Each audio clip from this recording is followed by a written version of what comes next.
আমাকে ধরতে পারে না। আস্তে আস্তে আস্তে আস্তে আস্তে এই এই এই এই ওকে ওকে ধর। তুহিন, এই তুহিন, বিকেল হয়েছে তো, সোয়েটারটা পরে যা। আমি একটু পরে আসছি মা। আজকের এই কাহিনী পাঠিয়েছেন চাঁদপাড়া থেকে তুহিন সমাদ্দার। বর্তমানে তুহিন বাবুর বয়স 40-এর আশেপাশে। এই ঘটনাটি তার সাথে যখন ঘটেছিল তখন সে 13 থেকে 14 বছরের বালক। আনুমানিক ওই 1997-98 সালের ঘটনা। স্কুল আর পড়াশোনার সময়টুকু বাদ দিলে তখনকার সময় ছেলেমেয়েরা খেলাধুলা, বন্ধুদের সাথে গল্পগুজব করা এইসব নিয়ে থাকতো। আধুনিকতার ছোঁয়া মানে ওই মোবাইলের প্রচলন তখনও শুরু হয়নি। শীতকালের দিনে গ্রামে গ্রামে যাত্রাপালা, বড় বড় প্যান্ডেল করে বড় পর্দায় সিনেমা দেখানো, সাইকেল খেলা, আরো কত কি তখন দেখা যেত। ঠিক এমনই এক শীতকালে তুহিনদের পাশের গ্রামে একটা সিনেমার শো চলছিল। সেখানে একটা সাপের সিনেমা এসেছিল, যেটা তুহিন এবং তার বন্ধু সুদীপের দেখার খুব ইচ্ছে ছিল। কিরে তুহিন, তুই যাবি তো? কি করে যাবো রে ভাই, মা তো যেতেই দেবে না। একদিন আমি বলেছিলাম সিনেমা দেখতে যাব, মা তো রেগে তখনই আমাকে দুঘা দিয়ে দিল। ওরে বাবা, তাহলে তো চিন্তার বিষয় রে। যাওয়া তাহলে হবে না? তুই না গেলে তো আমারও যাওয়া হবে না রে। অত রাতে আমি একা একা ফিরতে তো পারবো না, ভয় লাগবে তো। সিনেমা তো শেষ হবে সেই রাত 10টায়, আসতে হবে তো সেই বাঁশবাগানের উপর দিয়ে। যদি যাই ফিরবো কি করে রে? আমারও তো ভয় লাগে ওই বাঁশবাগানটা। আরে ধুর, ওই বাঁশবাগান নিয়ে তোর চিন্তা করতে হবে না, জানিস তো আমি ঠিক সামলে নেব। হ্যাঁ, দুজন থাকবো, হাতে হ্যারিকেন নিয়ে যাব, ভূত আমাদের কাছে আসতেই পারবে না। তুই তোর মাকে রাজি করাতে পারবি কিনা দেখ না রে। হ্যাঁ, সেটাই তো ভাবছি, কি করা যায় বলতো। আমার মাথায় একটা বুদ্ধি এসেছে।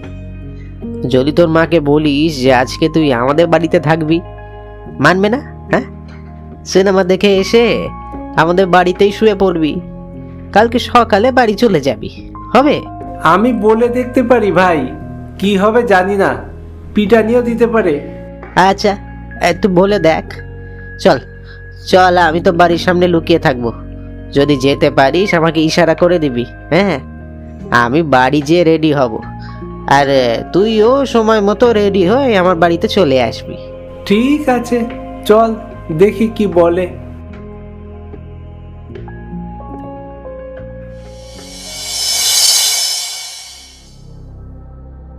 মা, ও মা। কি হয়েছে রে? তখন যে তোকে ডাকলাম, সোয়েটারটা পরতে আসলি না কেন? এই তো এখনই পড়বো। মা, আমি সুদীপের বাড়িতে থাকবো আজকে রাত্রে। কেন সুদীপের বাড়ি থাকবি কেন? না মানে, ওই যে আমি একদিন স্কুলে যাইনি, সেই দিন স্যার কিছু নোট লিখিয়েছিল স্কুলে, সেই নোটটা তো আমার কাছে নেই, ওর খাতায় আছে। তাই ভাবলাম ওর বাড়িতে বসে লেখাটা লিখে নি। তার জন্য রাত থাকার কি আছে, চলে আসলেই হয়। আমি 10টা নাগাদ ওদের বাড়ি গিয়ে তোকে নিয়ে আসবো। এই রে, 10টা নাগাদ? 10টার মধ্যে সব লেখা হবে না মা, 11টা বেজে যাবে। আমি থাকি না ওদের বাড়িতে। না না, কারো বাড়ি থাকা হবে না, আমি ওই 11টা নাগাদই তোকে গিয়ে নিয়ে আসবো। ঠিক আছে, আমি তাহলে যাই। ঠিক আছে, যা, সোয়েটার পরে যা।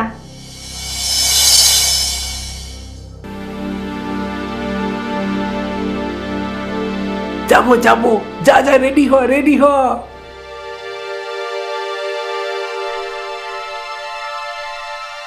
মায়ের কাছে অনুমতি পেয়ে তুহিনের যেন আনন্দে ধরছে না। দৌড়ে যেয়ে বন্ধু সুদীপকে ইশারা করে বলে দিল। বন্ধু সুদীপও ইশারা বুঝতে পেরে দৌড়ে বাড়ি চলে গেল, রেডি হয়ে বেরোবে।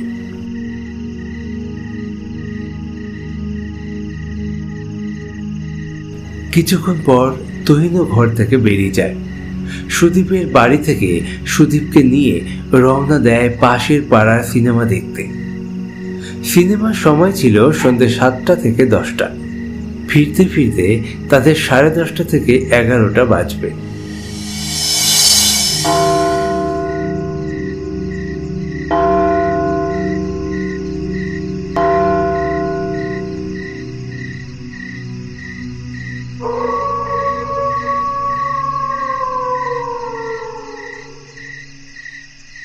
রাত 10টা বেজে গেছে।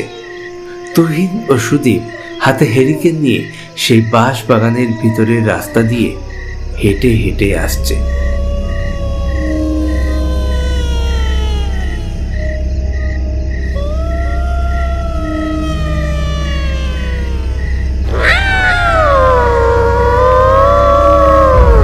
ওরে বাবা, সুদীপ, ওটা কিসের শব্দ রে? ভয় লাগছে তো রে।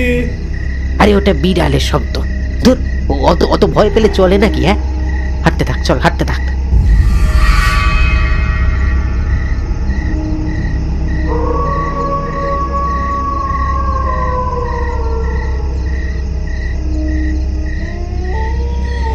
তুহিন এর আগে কখনো এত রাত্রে বাড়ির বাইরে বেরোয়নি।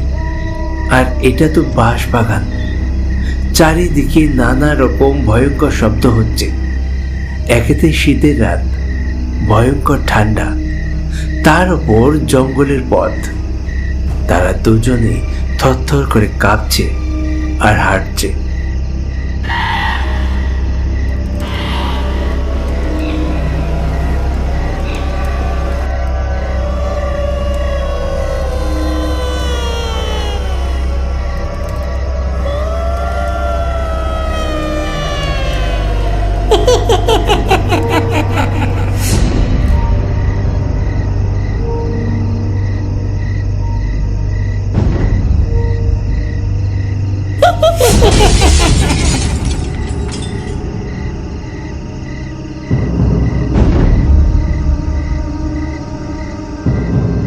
হঠাৎ একটা হাসির শব্দ।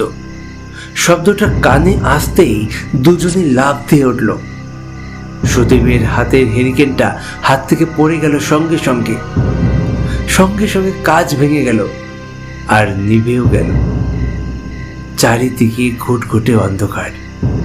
হাতের হেরিকেনটাই তাদের একমাত্র ভরসা ছিল। হেরিকেনটা ভেঙে যেতেই তাদের বুক ধড়ফড় করতে লাগলো। ওরে বাবা রে, কে রে, কে রে, কে হাসছে রে? ওরে বাবা রে!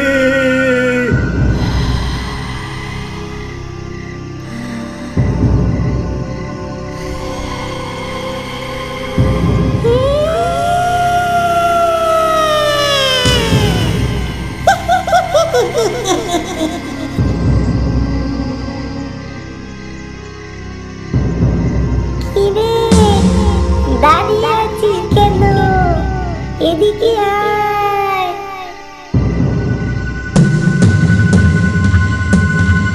এত রাত্রে বাঁশবাগানে কোনো মানুষ থাকতে পারে না। ওটা নিশ্চয়ই ভূত। ওরা কাঁপতে কাঁপতে এগোতে থাকে সামনের দিকে।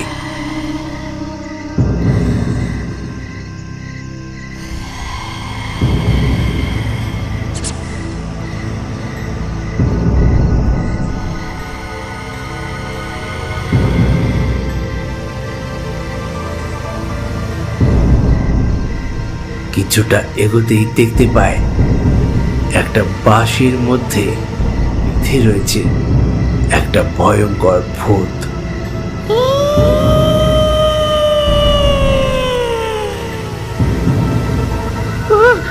ওরে তুহিন, এ যে ভূত রে বাবা! ওরে বাবা রে! বাঁচাও, বাঁচাও! কিরে, এখানে আয়, তোরা আয়। আমাকে এই বাঁশের থেকে বের কর। আমি আর কতকাল এইভাবে থাকবো?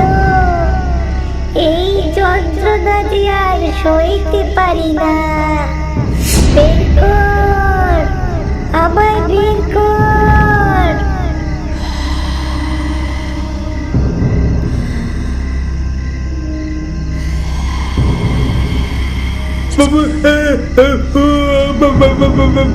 বাঁচাও, বাঁচাও!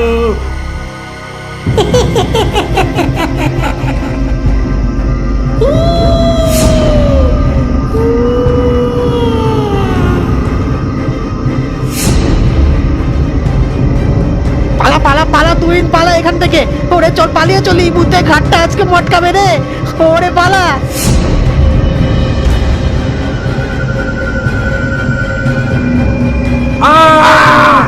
ভূতের লম্বা হাত সামনে গিয়ে আসে। ওরা ভয়ে দৌড় দেয়, কিন্তু বেশিক্ষণ দৌড়তে পারে না, রাস্তার ওপর পড়ে অজ্ঞান হয়ে যায়।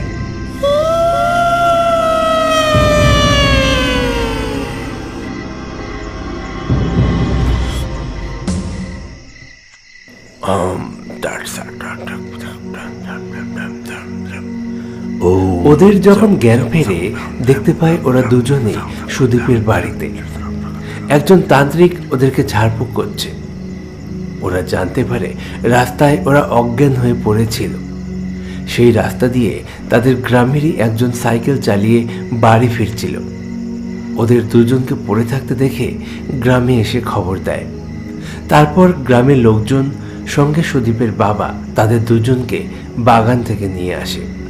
ওরা দুজন যদি ভূতের সামনে থেকে সাহস করে দৌড়ে না পালাতে পারতো, তাহলে হয়তো ওরা আজকে বেঁচে থাকতো না। এলাকার লোকেরা বলে বছর কয়েক আগে একটা ছেলে ওই বাগানে নাকি মারা গিয়েছিল। বাঁশ ঝাড়ের পাশেই ছিল একটা মস্ত বড় সেগুন গাছ।